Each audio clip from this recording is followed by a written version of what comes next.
Good afternoon.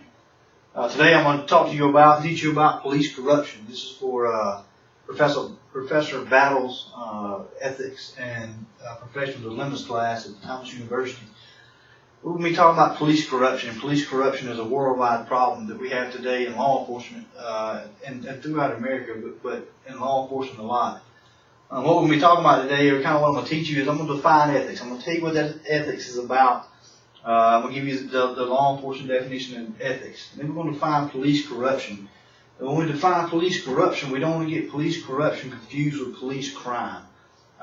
So don't get those two confused, and that's one of the main reasons why I want to define police corruption. And then when I say don't get too confused, we're going to talk about police crime and police corruption. I'm going to give you a definition of both police crime and police corruption, and then I'm going to give you examples, specific examples of police crime and police corruption, so you'll know exactly what the two I'm talking about. Then we're going to identify examples of police corruption, and then we're going to identify examples of police misconduct. And when we talk about identify examples of police corruption, there's going to be 7 big keys or key roles in police corruption we're going to talk about. So these are the things that I'm going to talk to you today about police corruption. Hopefully you can gain something from it. Police ethics.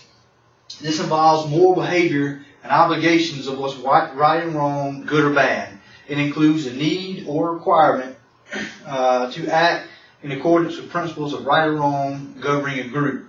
And this is ethics, and this comes from like people's policies and procedures. This comes from laws. But the biggest thing is it is a moral behavior and an obligation to do of what is right, wrong, good or bad. And the moral behavior and obligation comes from police officers. They have a duty to serve and protect, and they have a moral obligation to protect what's right from wrong and what's good and bad. And the principles of what's right and wrong governing a group comes from the code of ethics, the oath of office, and things of that nature. So where do ethics come from? These are, this is where we're taught from a young age. Once you reach the age of being a teenager or a young adult, we already know what's right, the difference between right and wrong, and this is where ethics come from. And the two biggest things ethics comes from is religion and parents, because religion and parents is where a lot of us draw our ethics, and that's where a lot of us are taught the difference between right and wrong. Family members, they teach us stuff, but then when you get into the professional world, ethics comes from education and training, and especially for law enforcement. Law enforcement and police academy, we're taught professionalism and ethics, and that comes from training. And then also you get ethics training from education. For example, not to cheat, things of that nature. And all of this teaches us, it establishes morals, it gives us a sense of good, it's cultural beliefs, it's standards. For instance, I work for Georgia State Patrols. We have big high standards and big high expectations. And then lastly, we also have personal standards. And this is where ethics comes from. Now, police corruption. It involves offenses where the officers uses his position, which could be law enforcement, it could be their position of authority, by act or omission to obtain improper financial benefit. And basically what that means is a police officer, police corruption is where an officer uses his benefit for his own personal gain. And his own personal gain could be anything. In a little bit I'll give you examples of police corruption, but the main thing you want to take away, or the biggest definition, is where an officer uses their position for their own personal gain, or a lot of times it's for financial benefits. Police crime. Police crime, this is where we're going to contrast police crime, police corruption. But police crime is where officers violate criminal statutes. Yes, police officers can violate the law, and it happens on a daily basis, sadly. But police crime, the main difference is it involves officers violating criminal statutes, and things of that nature. And some examples of that is stealing drugs from evidence lockers, insurance fraud, and committing burglaries. Now, the insurance fraud and committing burglaries, that can take place in 2 different places. It can take place on duty, and it can take place off duty. But remember, we're dealing with police crime. A lot of things occur when people are law enforcement officers off duty, and committing burglaries is one of the big ones. And of course, insurance fraud is another one. Stealing drugs from the evidence locker, that's stuff that officers do on duty, but it's a crime to steal evidence, because and it's not corruption.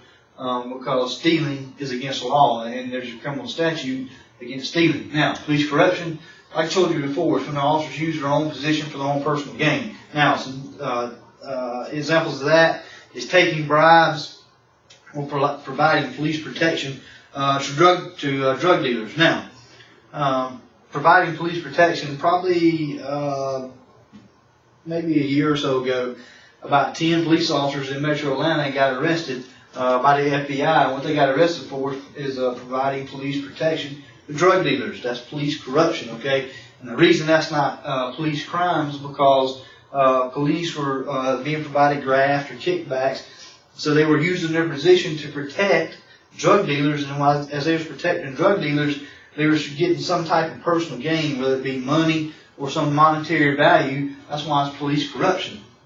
If they were just protecting drug dealers and wouldn't get any type of personal gain from it, then of course that'd be police crime. So there's one of the differences there. Some patterns of corruption. You have corruption of authority. That's basically using your position to gain something. You have kickbacks or grafts, and that's basically where officers exploit money. For example, providing police protection. If they provide that police protection, and the drug dealers say, "Hey, I'll give you 10% of whatever we make if you protect me while I make this sale," then that's an example of that. Opportunity theft, that's officers stealing from crime scenes, things of that nature. They have the opportunity there. They're the ones there, and they take it. Shakedowns, that's, stealing stuff from people they arrest and things of that nature. Protection of illegal activities. Basically, we've already talked about that in a little bit of detail.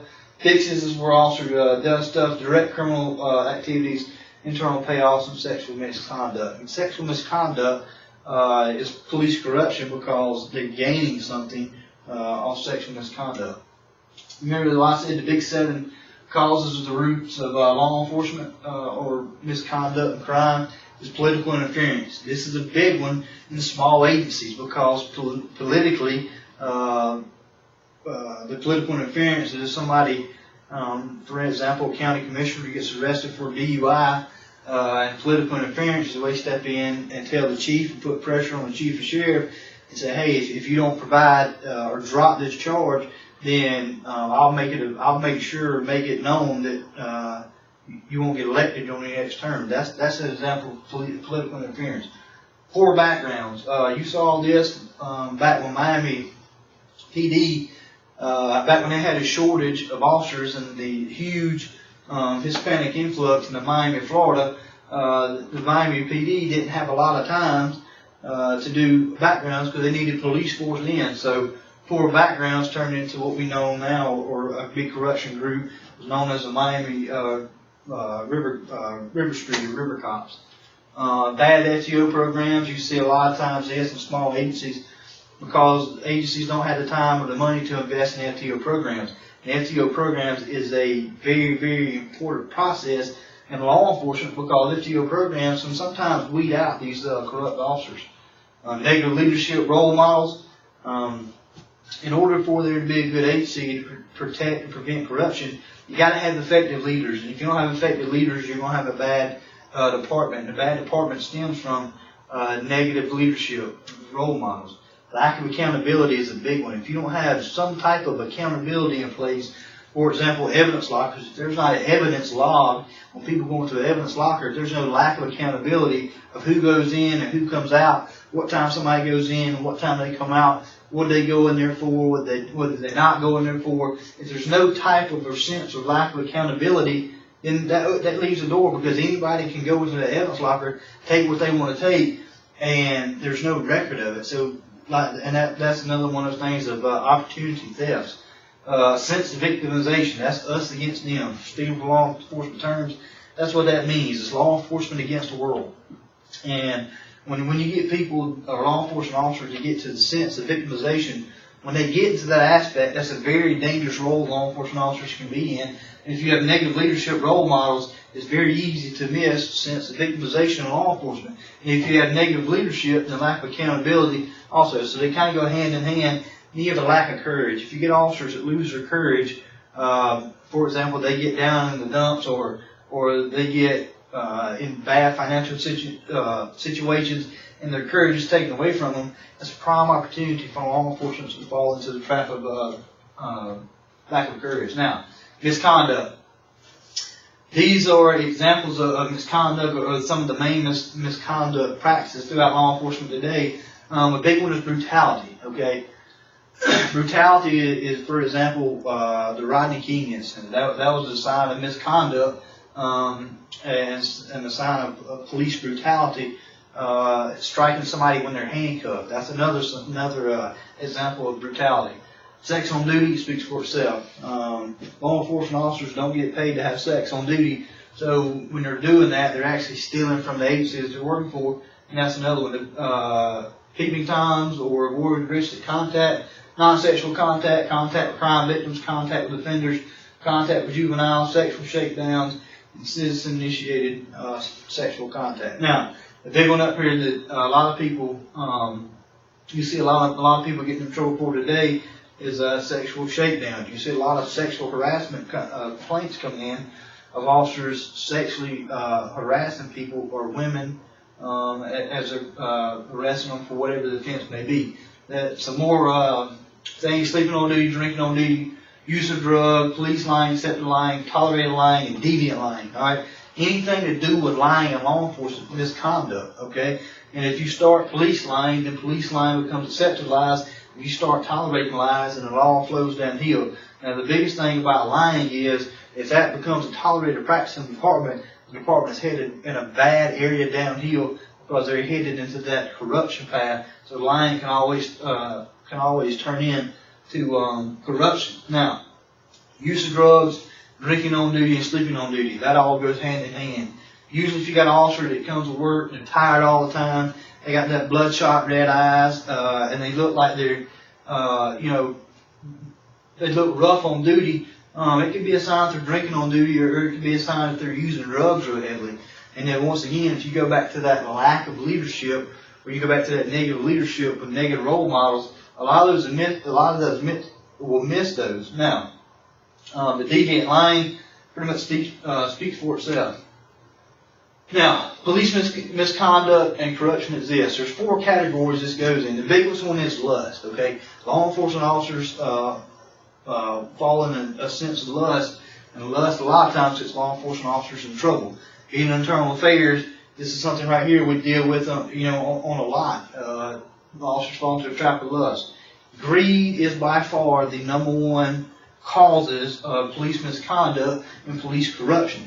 An example of that is, you get somebody that is down on financial terms, and you got corrupt police officers that see that officer, and it's kind of like going after that hurt calf. If a wolf's going to go after a calf, they're going to go after that one that's limping. And so if people see this, they may walk up to that person and say, "Hey, I give you $100 if you go out here and just drop this bag of dope off for me. Well, I'll make you house payment. I know you're hurting."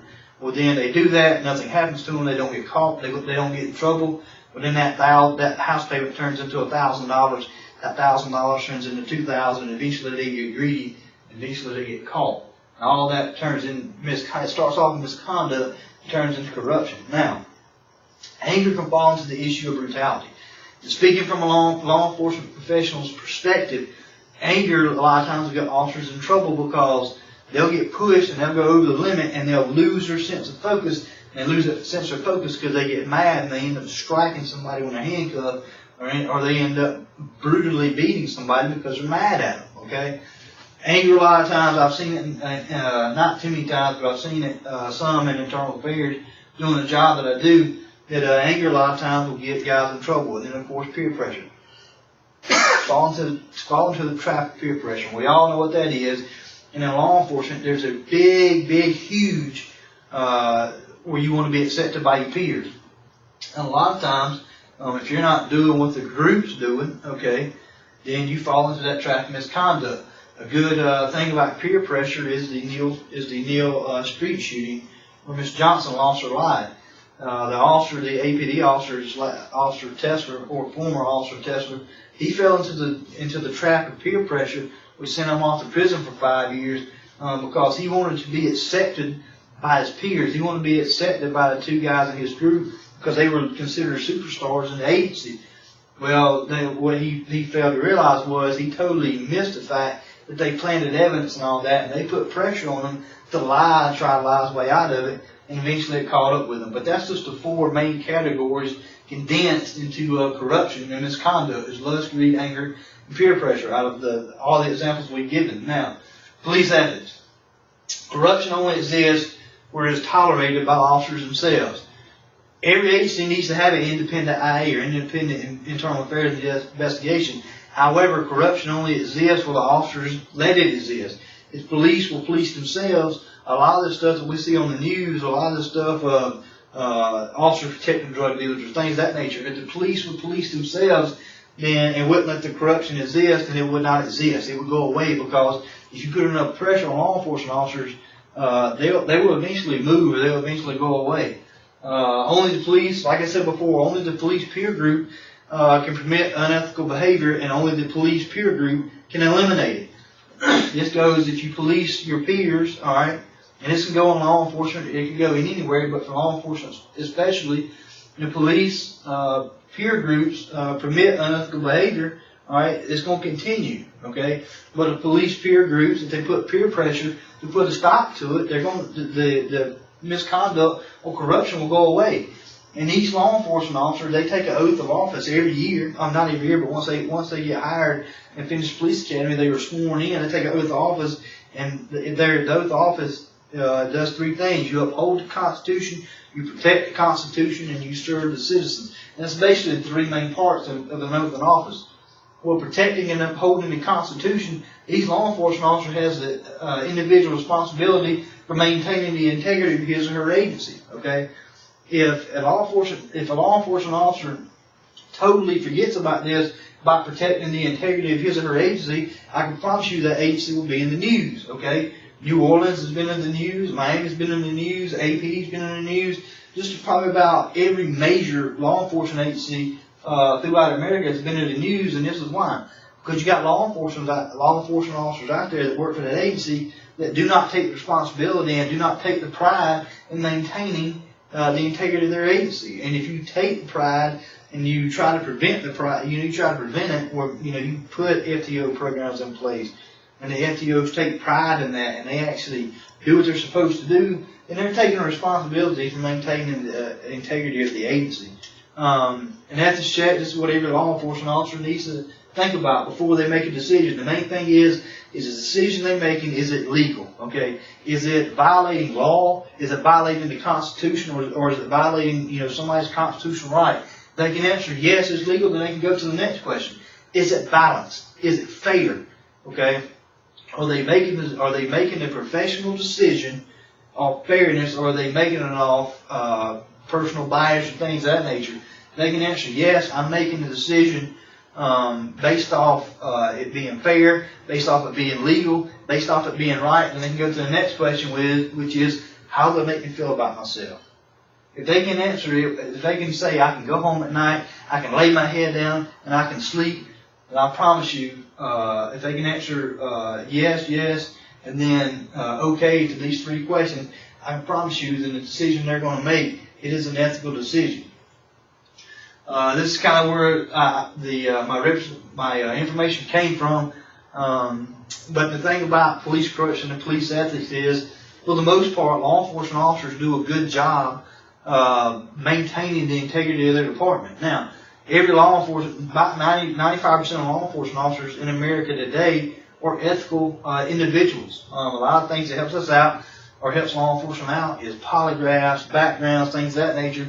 And that usually does a good job in weeding the people out. Now, there are some law enforcement officers that get in law enforcement because they are corrupt, and they get in law enforcement for that one particular specific reason, is to provide protection for drug dealers, to infiltrate law enforcement, to get those kickbacks, to get all that the stuff that deals with corruption and crime.